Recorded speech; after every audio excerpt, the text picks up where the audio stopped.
마가복음 15장. 빌라도가 예수님을 신문함. 이른 아침에 대제사장들이 장로들, 율법학자, 그리고 모든 유대 의회원들과 함께 회의를 하였습니다.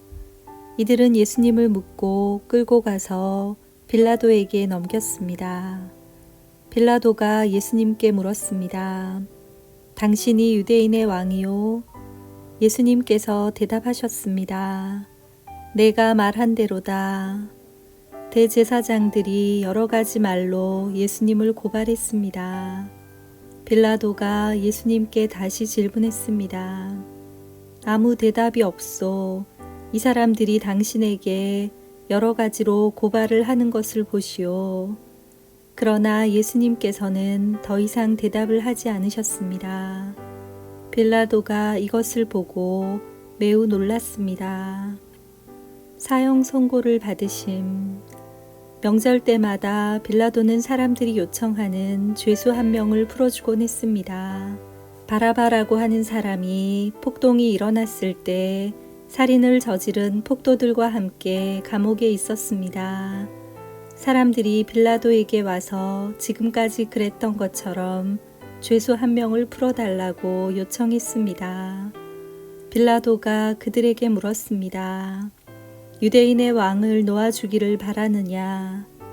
빌라도는 대제사장들이 예수님을 시기해서 자기에게 넘긴 것을 알았던 것입니다. 대제사장은 사람들을 선동하여 예수님 대신 바라바를 풀어달라고 요청하게 했습니다. 빌라도가 사람들에게 다시 물었습니다. 그러면 너희가 유대인의 왕이라고 부르는 이 사람은 어떻게 해야 하겠느냐? 사람들이 소리쳤습니다. 십자가에 못 박으시오. 빌라도가 물었습니다. 어째서 그가 무슨 잘못을 했느냐? 하지만 사람들은 더욱더 크게 소리쳤습니다. 십자가에 못 박으시오. 빌라도는 사람들을 만족시키려고 바라바를 놓아주었습니다. 그리고 예수님을 채찍질하게 하고 십자가에 못 박도록 넘겨주었습니다. 군인들이 예수님을 조롱함. 군인들이 예수님을 공관 뜰로 끌고 갔습니다. 그리고 온 부대원을 불러 모았습니다. 예수님께 자주색 옷을 입히고 가시 왕관을 만들어 예수님의 머리 위에 씌웠습니다. 그들은 예수님에게 경례를 하며 소리쳤습니다. 유대인의 왕 만세. 군인들은 갈대로 예수님의 머리를 때리고 침을 뱉었습니다. 그리고 무릎을 꿇고 절을 하였습니다. 실컷 놀리고 나서 군인들은 자주색 옷을 벗기고 예수님의 옷을 다시 입혔습니다. 그리고 십자가에 못 박으려고 예수님을 끌고 나갔습니다. 십자가에서 못 박히심.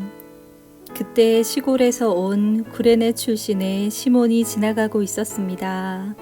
이 사람은 알렉산더와 루포의 아버지입니다. 군인들은 시몬에게 예수님의 십자가를 지게 했습니다. 군인들은 예수님을 해골 지역이라는 뜻을 가진 골고다로 끌고 갔습니다. 군인들은 예수님께 모략을 탄 포도주를 마시게 하려고 했으나 예수님께서는 마시지 않으셨습니다. 군인들은 예수님을 십자가에 못 박았습니다. 이들은 제비를 뽑아 예수님의 옷을 누가 차지할지 결정하여 나누어 가졌습니다. 예수님을 십자가에 못 박은 때는 아침 9시였습니다. 예수님의 죄패에는 유대인의 왕이라는 죄목이 적혀 있었습니다. 군인들은 예수님과 더불어 두 명의 강도를 하나는 오른쪽에 하나는 왼쪽에 매달았습니다. 지나가던 사람들이 고개를 흔들면서 예수님을 모욕하였습니다. 아, 성전을 헐고 3일 만에 다시 세우겠다던 사람아, 당신 자신이나 구해보시지. 십자가에서 내려와 봐. 대제사장들도 율법학자들과 함께 다른 사람들처럼 놀렸습니다. 그들은 자기들끼리 말했습니다. 저 사람이 다른 사람들은 구원하고 자기 자신은 구원하지 못하는구나. 이스라엘의 왕 그리스도여, 십자가에서 내려오시라. 그러면 우리가 보고 믿겠다. 함께 십자가에 못 박힌 사람들도 그와 같은 비난을 예수님께 했습니다. 예수님께서 돌아가심, 정오가 되자 온 땅이 어둠이 덮이더니 오후 3시까지 계속되었습니다. 오후 3시에 예수님께서 큰 소리로 외치셨습니다. 엘리 엘리 라마 사박다니.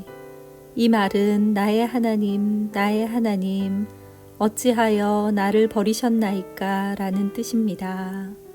서 있던 사람들이 이 소리를 듣고 말했습니다. 보시오, 저 사람이 엘리야를 부르고 있습니다. 어떤 사람이 달려가서 신 포도주를 해면에 묻혀 막대기에 매달았습니다. 그리고 예수님께 마시게 하며 말했습니다. 과연 엘리야가 와서 십자가에서 내려주는지 봅시다. 그러자 예수님께서 큰 소리를 지르시고 마지막 숨을 거두셨습니다. 그때 성전에 있던 휘장이 꼭대기에서 바닥까지 두 쪽으로 갈라졌습니다. 예수님 바로 앞에 서 있던 백부장이 예수님께서 마지막 숨을 거두시는 것을 보고 말했습니다. 이분은 진실로 하나님의 아들이었다. 여자들이 약간 떨어진 곳에서 지켜보고 있었습니다. 이들은 막달라 마리아, 살로메, 그리고 작은 야고보와 요새의 어머니 마리아였습니다. 이들은 예수님께서 갈릴리에 계실 때에 예수님을 따르며 섬기던 사람들이었습니다. 또한 예수님을 따라 예루살렘에 온 다른 여자들도 많이 있었습니다. 예수님께서 묻히심, 이미 날이 저물었습니다. 이날은 준비하는 날, 곧 안식일 바로 전날이었습니다. 아리마대 출신의 요셉이 와서 빌라도에게 예수님의 시신을 달라고 했습니다. 이 사람은 존경받는 유대 의회원이었고 하나님 나라를 기다리는 사람이었습니다. 빌라도는 예수님께서 이미 죽었는지 궁금했습니다. 그래서 백부장을 불러 예수님께서 이미 죽었는지 물었습니다. 백부장으로부터 확답을 들은 후 빌라도는 그 시신을 요셉에게 내어주었습니다. 요셉은 긴 배를 사가지고 와서 예수님을 십자가에서 내려서 쐈습니다. 그리고 바위를 깎아서 만든 무덤에 시신을 모셨습니다. 그런 다음 무덤 입구를 커다란 돌을 굴려서 막았습니다. 막달라 마리아와 요새의 어머니 마리아가 예수님을 모신 곳을 보았습니다. 아멘.